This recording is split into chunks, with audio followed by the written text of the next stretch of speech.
परिंदों को मिलती है मंजिल एक दिन, यह फैले हुए उनके पर बोलते हैं। अक्सर खामोश रहने वाले खुद नहीं, उनके हुनर बोलते हैं।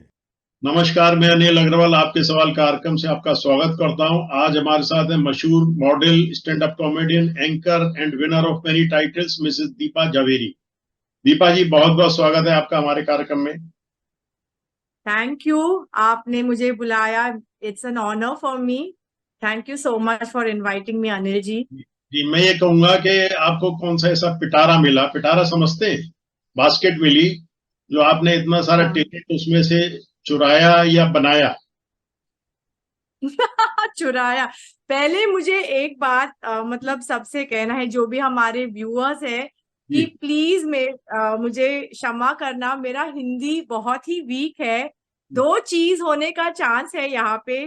या जी। तो मेरा हिंदी एकदम इम्प्रूव हो जाएगा अनिल जी के साथ बात करते करते, या जी। उनका हिंदी मेरे बात सुनते सुनते खराब हो जाएगा। तो जी। इसका थोड़ा हाई चांस है। जी, लेकिन मैं बुलाना जरूरी है, इंटरव्यू करना है तो। मेरा सवाल था हाँ। दीपा जी के, इतना सारा टैलेंट होना ये काबिले हम्म। तारीफ है, तो ये सब कैसे आपने अपने एफर्ट से किया, या गॉड गिफ्ट रहा, या कुछ और ऐसा मिराकल रहा जो आप मानते हैं? देखो, भगवान ऐसे किसी को ऐसा मुफ्त में कोई गिफ्ट देता नहीं है। अगर देता होगा तो उन्होंने मुझे नहीं चुना। हम्म। मैंने सब अपने ही बल पे किया है, जो भी आज मेरे अचीवमेंट्स है। हम्म। आपने कहा स्टैंड अप कॉमेडी, आपने कहा मॉडल। हम्म। आप भूल गए मेरा टाइटल्स। मैं बताती हूँ, मैं मिसेस एशिया पैसिफिक गोल्डन दीवा 2022 में जीता। हम्म। और हाँ, मैंने स्टैंड अप कॉमेडी में करती हूँ, मैं वर्ल्ड पीस एम्बेसडर हूँ। हम्म। और ये सब मैं एक्चुअली मेरा जर्नी बहुत ही अजीब है। मतलब ये सब मैंने प्लान करके नहीं किया। ये ओके। स्टैंड अप कॉमेडी में कॉमेडी शो में गई थी, और जब मैं वो कॉमेडियन को देख रही थी और सुन रही थी, तब मुझे लगा यार इसके पंचलाइंस इतने भी कुछ खास नहीं है, मैं इससे बेटर कह सकती हूँ। हम्म। और मेरे हस्बैंड ने कहा भाई तुम इतनी बात करती हो, क्यों ना तुम ऊपर जाके स्टेज पर तुम भी एक शो कर देना। हम्म। और वो मैं ऐसी औरत हूँ कि मुझे चैलेंज लेना बहुत अच्छा लगता है। मैं कोई भी मुझे कहे कि भाई तुम ये कर सकती हो, अगर मैं करूँ, मुझे मतलब उसमें ट्रेनिंग हो या ना हो, मैं चैलेंज से मतलब पीछे नहीं हटती हूँ। तो हम्म। मैंने कहा ठीक है भाई, 5 मिनट का मैं लिख के, और एक मैंने बम्बई में मैंने ट्राई किया था और बड़ी अच्छी रिस्पॉन्स मिली। हम्म। हाँ, 2-3 बार उसके बाद मुझे बहुत मतलब फटके भी पड़े, लोग इतने। तो मेरा कॉन्फिडेंस भी मेरा बहुत डाउन हो गया था, क्योंकि मेरा एकदम से हाई होके नीचे होना। हम्म। लेकिन मैं गिव अप नहीं किया। मैंने बोला भाई कोशिश तो करनी है यार, यार एक दो से क्या होगा। और ऐसे मेरे और परफॉर्मेंस करने लगे, और मैं थोड़ा बेटर होने लगी बातों, मतलब दूसरे कॉमिक से बात किया, पंच लाइन्स कैसे डिलीवर करना, ये करना वो करना। और हम्म। आज मैं उस स्टैंडर्ड पे हूँ कि लोग मुझे इनवाइट करे। और मैंने बैंकॉक, टोक्यो और बाली में भी परफॉर्म किया है इंटरनेशनली। तो मैं बहुत बड़ी नहीं हूँ, लेकिन मैं खुश हूँ जहाँ पे भी मैं हूँ। और ये बाकी का जो अपने टाइटल्स जो मैंने जीते हैं, हम्म। ये भी एक्चुअली मेरा प्लान नहीं था कि ब्यूटी क्वीन बनना। मेरा प्लान नहीं था कि मैं ये करूँ वो करूँ, ये सब हो गया। मैंने एक चांस लिया, जब मैंने एड देखा मिसेस इंडिया का, और मैंने अप्लाई किया। और मैंने घर पे किसी को बताया भी नहीं कि मैंने ये ब्यूटी कॉन्टेस्ट में ज्वाइन किया। तो मैंने फोटोग्राफ्स भेजे, ईमेल्स आगे पीछे एक्सचेंज किए। और उन्होंने इंटरव्यू लिया फोन से 2 बार, और दोनों इंटरव्यू मैंने पास किया। और फाइनली उन्होंने कहा आप फाइनलिस्ट हो और प्लीज दिल्ली आ जाओ फाइनल्स के लिए। तब मैं जाके मैंने अपने परिवार को बताया कि देखो मैंने इसमें ज्वाइन किया और अभी मैं फाइनलिस्ट हूँ और मुझे जाना पड़ेगा। और हम्म। उन्होंने बोला ये क्या, मतलब तुम क्या कर रही हो, कुछ काम धंधा नहीं है क्या, कि क्या तुमने ब्यूटी कॉन्टेस्ट, क्योंकि मुझे इसमें पहले कभी शौक नहीं था। और मैं गई अकेले, कोई मेरे साथ आए नहीं मेरी फैमिली में से। करियर और की मैं शुरुआत मान सकते हैं, करियर की शुरुआत हाँ कैसे हुई आपकी? हाँ ओके। हाँ, ऐसे हुआ 2019। और उसके बाद मतलब वर्ल्ड पीस एम्बेसडर किसी ने मुझे वो वर्क हार्ट फाउंडेशन ने मुझे उसमें इनवाइट किया बनने के लिए। और उसके बाद मेरा बदनसीब था कि 2 साल लॉकडाउन हुआ पैंडेमिक की वजह से, और मुझे अपने टाइटल्स का पूरा फायदा मैं कर नहीं पाई। लेकिन जो भी था लॉकडाउन में, मैंने अपने आप को री इन्वेंट किया ऑनलाइन की मीडियम से। कॉमेडी भी मैंने बहुत सारी ऑनलाइन जूम्स में किया, और मैंने अपना खुद का चैट शो मैंने शुरू किया called inside outside Insta live, celebrities के साथ अलग अलग फील्ड्स में, म्यूजिक में, आर्ट में, लिटरेचर में, अलग अलग स्पोर्ट्समैन। तो मैंने बहुत सारी सेलिब्रिटीज, शेफ, कुकिंग, सब में मैंने क्योंकि मुझे अपने आप को बहुत active, I wanted to be active. और मैंने एक चैट शो भी एक लेडीज प्लेटफॉर्म के ऊपर मैंने एक चैट शो हम मैं और एक फ्रेंड हमने किया था। इससे जो पहले आपने शुरुआत की या शादी के बाद ये कैरियर की शुरुआत की आप? ये सब शादी के बाद, मेरी शादी हुई बहुत बहुत, हाँ, मेरा एक टीनेज लड़की भी है। तो ओके, ये सब लास्ट 5 इयर्स में मैंने अपने आप को री इन्वेंट किया है, ये अलग अलग कौन सा टाइटल्स। कमाल है और आप ये कह सकते हैं? पता नहीं कमाल है कि लक है, लेकिन मुझे ऐसा लगा कि मुझ में अंदर कुछ टैलेंट है जो मुझे दिखाना है। और ऐसे ही घर पे बैठे बैठे ये क्या, मतलब ये मैं नहीं हूँ। हम्म, और ठीक है, जब बेबी थोड़ी बड़ी हुई तो मुझे लगा चलो मैं ट्राई करूं, और मुझे बहुत सपोर्ट मिला अपनी फैमिली से, तो शायद वो भी बट एक मतलब ये अच्छी फैमिली बात है। लाइफ और ये कैरियर वाली लाइफ को आप कैसे मैच कर पाते हैं? कोई कंट्रोवर्शियल नहीं होता इसमें? जस्टिफाई कैसे कर? There is no there is absolutely no controversy actually, Anil ji. आपको पता है कि एज एन इंडियन, ज्यादातर इंडियन विमेन, हम फैमिली के ऊपर काफी ध्यान देते हैं। और ये तो कोई नई बात नहीं है, कोई बड़ी बात नहीं है। हम एज विमेन, हम ये मल्टीटास्क करना हमें बहुत अच्छी तरह से आते हैं, आता है। We can manage both family and home. और मैंने ऐसे एक्टिव काम नहीं किया कि मैंने पूरा ध्यान अपनी बेटी को दिया जब तक उनकी पढ़ाई कंप्लीट हो, उसके 10th स्टैंडर्ड एग्जाम्स। और ये नहीं कि मेरे हस्बैंड ने कहा कि भाई तुमको घर पे ही ध्यान देना है, ये मेरी ही चॉइस थी। क्योंकि मुझे ऐसा, ये नहीं कि अपनी बेटी को अकेला छोड़ना या कोई मेड सर्वेंट के साथ, ऐसा मुझे अच्छा नहीं लगा। मुझे उसे एक ऐसे मुद्दे पे उसे लाना था ताकि वो इंडिपेंडेंट हो जाए, स्ट्रॉन्ग थिंकिंग हो जाए, और अपने आप को संभाल सके। और उसके बाद फिर जब मैंने जीता, उसके बाद ही मैंने अपने ये टाइटल्स जीते। और अब मैं खुशी के साथ कह सकती हूँ, वो भी इंडिपेंडेंट है, वो मुझे बहुत एनकरेज करती है। और वो मैं अपने आप के ऊपर तरह ज्यादा ध्यान और फोकस दे सकूं। अभी आप जो कह रहे हैं, अभी ध्यान दे रहे हैं आप, तो आपका और क्या अचीवमेंट करने का इरादा है? क्या ड्रीम है? आप क्या करना चाहते हैं लाइफ में अभी इस करियर को लेकर? एक्चुअली मैंने ऐसे प्लान नहीं किया कि मुझे XYZ करना है, क्योंकि मुझे पता है कि मेरे स्ट्रेंथ्स क्या है। और तो मैं कॉमेडी के बाद ऐसे मैं MC करती हूँ कॉर्पोरेट होस्टिंग के लिए, मतलब इवेंट्स का होस्टिंग करती हूँ। ओके। और ड्रीम्स तो वैसे बहुत है, सबको ड्रीम्स होना चाहिए। और everybody wants to be in a bigger platform, मतलब जो लोकल प्लेटफॉर्म कैसे नेशनल प्लेटफॉर्म पे पहुंचे। और इंशाल्लाह, और या जो भी आप कहे, अगर भगवान की मेरे ऊपर कोई भगवान देख रहा है, तो अगर next is obviously a bigger platform, OTT platform, on screen में दिखना। तो अब बातचीत चल रहा है लोगों के साथ, पता नहीं कि आगे क्या होगा। बट मैंने अपनी जिंदगी प्लान नहीं किया, जैसे आज तक मैं जो भी हूँ, बस अपॉर्चुनिटीज, मौका देखते ही लग, जो भी मौका मुझे मिल रहा है, मैं तो छोड़ती नहीं हूँ। मैं तो बस अभी अपना आप पूरा इसको अभी आप इसको फुल टाइम कर रहे हैं या पार्ट टाइम कर रहे हैं? क्या, अपने टैलेंट का जो जो भी इस्तेमाल कर रहे हैं, चाहे वो आपका स्टैंड अप कॉमेडी वाला हो, मॉडल हो, एक्टिंग हो, हाँ, कर रहे नहीं, हैं? वो फुल टाइम नहीं है। तो देखिए, ऐसा मैं कुछ भी चीज फुल टाइम अभी तक नहीं किया है, क्योंकि मैं देखना चाहती हूँ मुझ में किस में एकदम एंजॉयमेंट मिल रहा है। बहुत मुझे, हाँ, मुझे जो भी काम, अब अगर आप एंजॉय करते हो तो आप उसका प्रोफेशन बना सकते हो। अब स्टैंड अप कॉमेडी ऐसा फील्ड है जो मतलब यंग लोगों के लिए बहुत ही बढ़िया है, क्योंकि उनको टाइम है, 10 साल 20 साल या 15 साल, जितना भी साल निकालना है कॉमेडी करना, वो लोग कर सकते हैं। भाजी, आप जैसे फिट एंड फाइन रहने के लिए क्या क्या करते हैं डे टू डे में, वो हमारे दर्शकों को थोड़ा अगर फायदा मिल सके, आपकी सीक्रेट्स हो वो आप बताना चाहें तो। देखिए, पहली बात यह है, मैं ऐसे जिम विम जाती नहीं हूँ। लोगों को ऐसा लगता है कि भाई मैं फिट हूँ और मैं जिम जाती हूँ, कुछ नहीं करती हूँ। लेकिन मेरा सीक्रेट ये है कि मैं स्मॉल मील्स, रेगुलर मील्स लेती हूँ।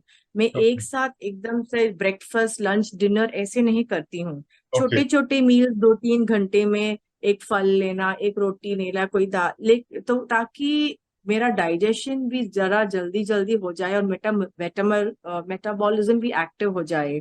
एक ये बात है। दूसरी बात है, मैं ग्रीन टी पीती हूँ। तो ग्रीन टी से भी आपका मेटाबॉलिक रेट हाई हो जाता है और आपकी कैलोरीज भी मतलब goes out faster.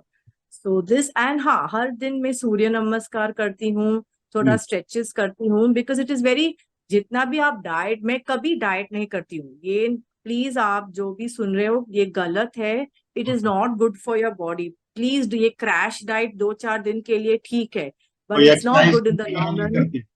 Exercise gym वगैरह, एक्सरसाइज जिम ये वगैरह? जिम नहीं, मैं योगा करती हूँ, सूर्य नमस्कार करती हूँ, थोड़ा स्ट्रेचेस करती हूँ और वॉक करती हूँ। बस यही करती हूँ। No gymming, no weights, no cardio, ऐसा सब बिल्कुल नहीं, क्योंकि वो सब शायद यंगस्टर्स के लिए ठीक होगा, मेरे लिए सूट नहीं होता है। मैं टॉल हूँ तो मेरा बैक का प्रॉब्लम रहता है, तो I have to be very careful about that. आपने अपना but you have to be active. आपने अपना ड्रीम भी नहीं बताया। आप इस रास्ते पर निरंतर चलना भी चाहते हैं, अचीवमेंट भी चाहते हैं, तो आपका बड़े पर्दे पर आने का ख्वाब मैं मान सकता हूँ। भाई, ख्वाब तो है, जी बातचीत भी चल रही है। जी जब होगा वो भगवान की मर्जी। जी। और बस तब तक मैं सिर्फ पेशेंट रह सकती हूँ और भगवान से प्रार्थना करती हूँ कि भाई जल्दी से जल्दी लोग मुझे बिग स्क्रीन पे भी देखे या कोई प्लेटफॉर्म पे, हाँ, क्योंकि ये सब मेरे हाथ में नहीं है, मेरे कंट्रोल में नहीं है। चलिए दीपा जी, तो पर्सनल व्यू रहे। बाकी मैं ये जानना चाहूंगा, देश के बारे में अगर हम कुछ बात करते हैं तो देश की ऐसी हाँ, ऐसी समस्या आप मानते हैं जिसको आप देख के विचलित हो जाते हैं, जिसको आपको लगता है कि एकदम से इसमें इंस्टेंट सुधार होना चाहिए? मुझे लगता है, being a lady, I think lady security, जो ओके। अपने महिलाओं की सिक्योरिटी है, उनको ऐसा लगना चाहिए कि भाई ये देश सेफ है ओके। हमारे लिए। और ये कुछ मतलब अपने घटनाएं हुए हैं रिसेंटली अपने देश में, जी। जिससे मुझे थोड़ा दुख होता है। और ऐसा दिन होना आना चाहिए कि हर महिला को लगे कि भाई मुझे टाइम से, ये चलो 9 बजे हो गया, 10 बजे, फिर भी मैं अपने आप अकेले बाहर जा सकूं और मैं सेफ रहूं। मैं ऐसे भी मेरे चॉइस के कपड़े पहनूं और मैं फिर से सेफ और सेफ लगूं। तो ये जो है ना, सेफ्टी का, for a women it is very essential. अपने देश तब तक तरक्की ना हो जाए कि तब तक अपने हर सिटीजन ऐसा सेफ्टी फील हो, because our ladies, our girls, हमारी बेटियां हैं, माँ है, बहन है, सबके है। और सबका अपना अपना, everybody has an thought, Deepa ji, everybody has an ये तो आपने इंटेलिजेंस। ठीक है समस्या बता दी, पर इसमें आपका क्या कंट्रीब्यूशन हो सकता है? अगर आपको बागडोर दी जाए, इसमें आपकी क्या सलाह हो सकती है? इसमें सुधार के लिए आप क्या अपने विचार बता सकते हैं? क्या आप टिप्स दे सकते हैं? क्या करना चाहिए इसके लिए? पहली बात, मुझे लगता है कि ये सब जब हमें अपने बेटों को जी थोड़ा एजुकेशन देना चाहिए स्कूल में से, right from the time they born, की बेटा, आपको हर औरत को रिस्पेक्ट करना चाहिए। you have to not treat them like a second class citizen. Every woman should be treated with respect, whether it is your sister, तुम्हारी माँ हो, तुम्हारी बहन हो, तुम्हारी कजन हो, तुम्हारे बाजू वाली नेबर हो। और जब तक ये इनकलकेट ना हो जाए बचपन से, क्योंकि लोग अपने पिता या भाई या बहन या अंकल को ज्यादा इमिटेट करते हैं। एक बात तो ये है। दूसरी बात, हमारे जो फिल्म्स हैं जो स्ट्रॉन्ग वुमेन रोल दिखाए और विमेन को रिस्पेक्ट करते हुए, not objectify them, that is also somewhere वो भी इन्फ्लुएंस करता है। तो if we start doing that and treating showing that, आज अभी सबको पता है कि हमारा space had our space program had a lot of women scientists in it. So I feel that education has to begin at home. हर घर में, हर school में सब अपने बेटों को बताए और टीच करे कि भाई please, women are to be revered. देवी है, भूमि देवी है, right? All our goddesses are women who are strong women. So जब हम देवी की प्रार्थना कर ऐसा नहीं सकते लगता हैं। इन विचारों से आपको पॉलिटिक्स में भी थोड़ा ट्राई करना चाहिए? ओह बिल्कुल नहीं, बिल्कुल नहीं, ये मेरा ड्रीम में भी नहीं है। मैं तो बस अपने आजू बाजू को मैं सुधारूं, मैं बहुत खुश हूँ। कुछ मैं चेंज, बदलाव लाके ले सकती हूँ अब कोई भी प्लेटफॉर्म में से, वो ही ठीक है, but not politics, it's not. ऐसे सोशल वर्क का अगर आपको कोई अपॉर्चुनिटी मिले तो आप उसमें जरूर सक्रिय हो सकते हैं। वो पता नहीं, क्योंकि उसका एक टेम्परामेंट अलग है। और मुझे पता नहीं कि मैं अपने बेटी के साथ इतनी इम्पेशेंट हूँ, क्या मैं सोशल वर्क करूंगी, आई डोंट नो। चलिए, आपका इस समय तो फिलहाल अपना फोकस अपने कैरियर पर है, अपनी एक्टिंग पर है, अपने को नेम फेम अर्जित करना है। तो आगे, और मैंने आपको ड्रीम पूछा तो इसके लिए आप क्या एफर्ट्स कर रहे हैं अपने को बड़े पर्दे पर आने के लिए? इसके लिए लोगों को कांटेक्ट करते हैं या अपनी परफॉर्मेंस से उनको इम्प्रेस करते हैं? क्या तरीका हो सकता है? मैंने एक्चुअली कुछ एफर्ट नहीं लिया है। मैंने मेरे फोटोज देख के लोग सामने से, कोई डायरेक्टर्स मुझे अप्रोच कर रहे हैं और बात कर रहे हैं, तो मैंने ना ही कोई एक्टिंग की स्कूल क्लास ली है, ना ही मैंने कुछ ऑडिशन दिया है। बस लोग अब मेरे कॉमेडी को देख के या मुझसे मिल के बात करके उनको कन्विंस हो गया, उनको लगता है कि भाई मैं कुछ कर पाऊंगी। और जैसे मैंने कहा था, आज तक मैंने कुछ प्लानिंग नहीं किया है, मैंने कुछ प्रेपरेशन भी नहीं किया। जब मैं मिसेस इंडिया गई थी, मुझे पता भी नहीं था कि भाई मिसेस क्राउन जीतने के लिए क्लासेस भी है, मुझे कुछ नहीं था। लोगों ने सब क्लास वास लिया, मैंने कुछ प्रेपरेशन नहीं की, बस ऐसे ही गई और जीत के आई। तो ऐसा ही मेरा मतलब जर्नी चल रहा है। और मैं सलाह लूंगी जो भी डायरेक्टर है उनको कैसे करना है। मतलब अगर उनको लगता है कि भाई मुझे कुछ ट्रेनिंग लेना है या वो दे दे, उनको तो विश्वास है मैं कर पाऊंगी। तो अब मैं देखूंगी क्या है सेलिब्रिटी आप जो भी कहीं है। भी जाते हैं किसी फंक्शन में, उसमें तो आपको कैसा लगता है? अपने अंदर एक अहंकार की फीलिंग आती है या अपने अंदर एक एंजॉयमेंट की फीलिंग आती है? भाई मैं ऐसी हूं कि मुझे लगता नहीं कि मैं सेलिब्रिटी हूँ या मैंने कुछ अचीव किया है। मेरा जो भी टाइटल्स है, ठीक है, मिला है, हो गया, अब क्या। तो लोगों को अगर लगता है कि यार ये तो सेलिब्रिटी है या ये ऐसी है वैसी है, मैं ऐसी वैसी नहीं हूँ। मैं मेरे घर में बहुत ही सब लोग काफी ग्राउंडेड है, ऐसे सर के ऊपर चढ़ा के रखते नहीं है। तो मुझे अहंकार की बात छोड़ो, मैं तो पीछे जाके बैठती हूँ, तो लोग मुझे आगे आओ, आप तो अवार्ड ही है, प्लीज आप आगे आके बैठना। सो मुझे ऐसा कुछ लगता नहीं है कि मैंने कुछ अचीव भी किया है या करूंगी। मैं तो बस अच्छा, ऐसी ही हूँ, सीधे हमारे सा। दर्शकों के लिए जो न्यू कमर्स हैं, जो इस लाइन में आना चाहते हैं, उनके लिए आपकी क्या सलाहें हो सकती हैं? क्या प्रिकॉशंस उनको लेना चाहिए?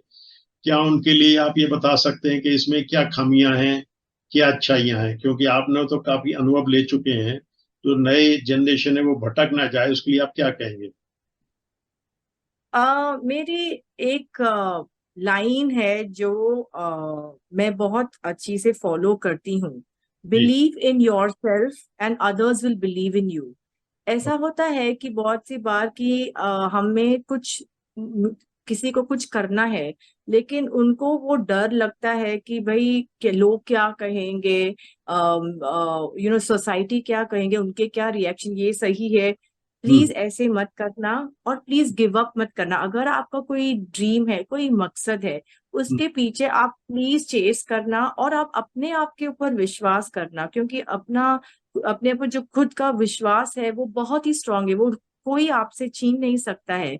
और हम्म। लोग तो कहेंगे, उनका काम है कहना।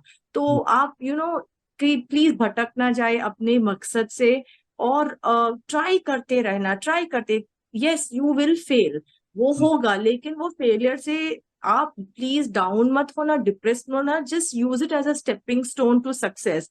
आज नहीं तो कल वो आप लोग अपने आप, मुझे लगता है ये आजकल के जनरेशन बहुत जल्दी गिव अप करते हैं कि हम्म। नहीं यार, एक बार फेल हो गया तो नहीं, ऐसे प्लीज मत होना। आपको पता नहीं आपका मकसद कितना क्लोज है, और आप उसके पहले ही आपने गिव अप कर दिया। तो जब लोगों आपका जुनून देखेंगे, तब उनको भी विश्वास होगा। तो लेकिन पहले आप अपने आप के ऊपर विश्वास प्लीज रखना। और आपका क्या दूसरा सवाल था? मैं मेरा अपने ये है कि अनुभव जो से। न्यू कमर्स जो इसमें आ रहे हैं, वो एक एज ए क्रेज आ रहे हैं, फिल्मी लाइन चकाचौंध करने वाली होती है इसलिए आ रहे हैं। तो क्या ये लाइन हम्म। सेफ है उनके लिए, न्यू कमर्स के लिए, बिना अनुभव के, बिना किसी एक्सपीरियंस के जो आते हैं, बिना एक्टिंग सीखे, तो उनके लिए क्या आपकी सलाह हो सकती है? जैसे आप तो सरवाइव कर रहे हैं, आपने तो बहुत कुछ देख लिया, समझ लिया। एक न्यू कमर्स के लिए कहीं ऐसा तो नहीं कि उनके लिए फेलियर का सामना करना पड़े, बाद में पता लगा 2-3 साल वेस्ट करने के बाद उनके हाथ कुछ भी नहीं लगा? ये भले न्यू कमर के लिए हो या किसी के लिए हो, struggle is a part of everybody's life. या एक्टिंग हो, या हम्म। मॉडलिंग हो, या कुछ भी हो। लेकिन आपको गिव अप नहीं करना चाहिए, और आप साइड में प्लीज अपना स्किल्स इंप्रूव करते रहना। Please don't wait for anything. अगर आप क्योंकि ये लाइन ही ऐसा है कि बहुत सारे, there are too many people over there, Deepa and ji, या मैं ये एवरीबॉडी जानता हूँ, जैसे आप इस लाइन में, जहां तक मैं समझता हूँ, पैसे के लिए तो नहीं आए, आप अपना टैलेंट दिखाने के लिए, अपनी खुशी के लिए शायद। Yes, exactly. हम्म। मुझे सिर्फ एक बड़ा platform I am waiting for to you know क्योंकि जैसे मैंने कहा, मुझे पता ही नहीं था मैं इस लाइन में आऊंगी या नहीं आऊंगी। ये लोग मुझसे कह रहे हैं और अप्रोच करके आ रहे हैं कि भाई आप क्यों चुपचाप बैठे हो, आप प्लीज आ जाओ स्क्रीन पे, बहुत टाइम हो गया, और आप जल्दी आना था। मैं एक्चुअली मुझे बहुत सारे ऑफर्स मिले थे कुछ साल पहले, लेकिन मैंने कुछ किया नहीं उसके, क्योंकि मैंने अपने घर पे ध्यान दिया था, मेरी फैमिली के ऊपर। तो मैं शायद ये कह सकती हूँ, मैं शायद थोड़ा लकी हूँ। हम्म। मुझे ये ऑडिशन वॉडिशन का चक्कर मुझे करना नहीं पड़ा। हम्म। लेकिन जो लोग नए हैं, जो लोग आउटसाइड बॉलीवुड के आ रहे हैं, उनको शायद ये सब ऑडिशंस का चक्कर सब करना पड़ेगा, और गिव अप नहीं करना पड़ेगा। क्या पता आपको कब आपका नसीब चमके और लक चेंज हो जाए। Just takes one moment to be seen. किसी जस्ट से give it your best shot. किसी से इंस्पायर है दीपा जी, या सेल्फ मोटिवेटेड है? मैं सेल्फ मोटिवेटेड हूँ। मेरे घर में, मैं आज तक जो भी मैंने किया है, मेरे घर में मैं पहली पर्सन हूँ जो कॉमेडी किया है, जो ब्यूटी क्वीन है, जो वर्ल्ड पीस एम्बेसडर, जो स्टैंड अप, जो भी मैं आज कर रही हूँ, मैं मैंने अपने खुद के बल के ऊपर किया। किसी ने मुझे कहा भी नहीं, मेरे मन में ही ये नहीं था। और मैं बहुत प्राउड हूँ कि मैं आज जो भी हूँ, सब मेरे ही एफर्ट्स के ऊपर है। इसीलिए मैं सबसे यही कह रही हूँ कि आप you will be the first person in your family और friend circle to break the mould, and go ahead, be brave. डर, प्लीज डरना नहीं कि ये नहीं हुआ। और क्या पता आप, लेकिन आप अपना जो भी कोर स्किल है उसको प्लीज छोड़िएगा नहीं, बिकॉज यू डोंट नो। अगर समझो कुछ साल के बाद आपको वो सक्सेस नहीं मिला, अगर आप इंजीनियर हो या कुछ भी, आपका जो बेसिक एजुकेशनल स्किल्स है, you can always fall back to on that and simultaneously pursue it. चलो फिल्म में अभी नहीं मिला, थिएटर में जाओ। आपने सोशल सर्विस के बारे में बात किया, और as a world peace ambassador मैंने सोशल पैंडेमिक के टाइम पे माइग्रेंट वर्कर्स का बम्बई में बहुत ही बड़ा इशू था, आपको शायद पता होगा। और वो सब अपने विलेजेस में जा रहे थे, और हमने उनके लिए वी रेज फंड्स, फूड के पैकेट सब ऑर्गेनाइज करके उनको दिए थे, ताकि उनका सफर थोड़ा आसानी से हो जाए। और ऐसे में करती रहती हूँ बीच बीच में, not just for workers, for cancer patients. I am associated with a few hospitals and I try to help out as much as I can. चलिए, मैं नॉट एज आपको मच एज आई बधाई वुड देता हूँ आपके नेक कामों के लिए, और बल्कि मैं कहूँगा आपने जो इतनी बढ़िया शानदार हिंदी बोली उसके लिए भी मिलना चाहिए आपको। और चलते चलते हमारे चैनल के लिए अगर कुछ बोलना चाहें तो कुछ। अनिल जी, आपका जो आपके सवाल चैनल है, मैं आई wish you all the very best. और मैं आई जस्ट होप अगले बार कभी भी हम बात करें, मैं कोई बन जाऊं और आपसे आपको ऐसे हिंदी में बात करूंगी, ताकि आप भी कहीं वाह, दीपा जी का हिंदी एकदम इम्प्रूव हो गया। लेकिन I wish you all the very best. I hope your channel does amazingly well. Please subscribe to his channel. आपके सवाल, और अनिल जी तो बड़े ही वेटरन इंटरव्यूअर है, बड़े बड़े हस्तियां लोग से आपने इंटरव्यू किया है। थैंक यू सो मच, आपने मुझे इस काबिल समझा कि मैं आपके चैनल में आऊं और थोड़ी चार बातचीत करूं। टीवी में वो अनसीन है या सीन है, आपकी कामयाबी आप उसको अचीव कर पाए और बड़े पर्दे पर आप आए, तो उसके बाद आपका नेक्स्ट इंटरव्यू करेंगे। दीपा जी, बहुत बहुत ओके, बहुत बहुत धन्यवाद। Thank you so much Anil ji, all the best.